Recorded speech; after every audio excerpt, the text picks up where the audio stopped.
করেন কে আমার কিলে ওরে করেন ভালো করে বলেন আপনি বলেন আপনি বলেন বলে ধরে লিয়ে যাবো কা আপনি মানিকগঞ্জ আসছেন কেন আসলাম সাইফুল আমার ধরে লিয়ে ছিল কে আমার জন্ম হইছে সামনে আছি আমি বেরেন কইতেন সমস্যা নাই ঠকানো হয়েছিল মানিকগঞ্জের এক আমলা সাইফুল ঠকানো হয়েছিল বউ নিয়ে যাম বউ আছে মা বোন ও ব্যবসা কথা আমি জানতাম না ঠকানো হইতো মানুষ ডিভোর্স দিয়ে অসহায় মেয়েকে দিয়া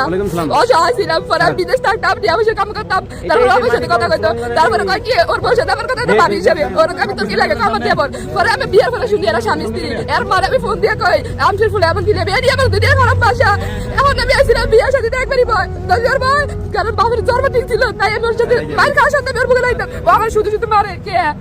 কি লিগা কি বলে হয়েছিলাম এতগুলো মানুষ একটা মানুষ যদি কথা করতে কে আমার কথা করে বুয়া বুয়া না যদি আমার বইটা একটা আছে এ আমার কি ভালোবাসতো এর কারণে আমার অশান্তি করতো আজকে খবর না আজকে আপনি ওর সাথে আসছেন এক সপ্তাহ হয়ে যায় শুক্রবার আজকে মনে 2 সপ্তাহ যেতেছে রাস্তা রাস্তা আমার দিন যেতেছে এ মনে হচ্ছে আমার মা আমার একটু খবর লয় না কি লিগা কি বল কইছিলাম মানে যাওয়া আমি মানে চিনতাম অত সুয়ার বাট আমার আইফোন সোনা মানে চুরি করে দিয়েছিল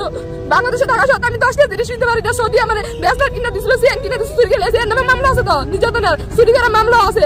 মামলা করছে কে আমি দিছি আপনি দিয়ে আবার আপনি ওর কাছে আসছেন কেন এই যে মারামারি করছিল আমার উদাও দি আমার থেকে নামটা চুরি করে না বরে ফিন্দাইছিল এত নামে মামলা দেওয়া আছে মানে আপনার কাছে জিনিসপত্র আইনা আপনার অন্য ওর বলে দিছে আপনি আর কি হল ওর বউ ছিলাম না বউ এখন নাই করে ডিভোর্স দিয়ে দিছি তালাক দিয়ে দিছি আবার আসছেন ওর কাছে এখন আমি নাই তো এখন আমি 2 সপ্তাহ ধরে রাস্তা রাস্তা ঘুরতাছি পরে কি করলে না ওর মা আমার বাসাতে বার করে দিছে বাবা এরা পরে আমি মনে চুরি করছি আপনাকে যদি ভিডিওটা ভালো লাগে অবশ্যই আপনারা শেয়ার করে দিবেন যাতে পরবর্তী ভালো ভালো ভিডিও আনতে পারি অবশ্যই শেয়ার করে দিবেন।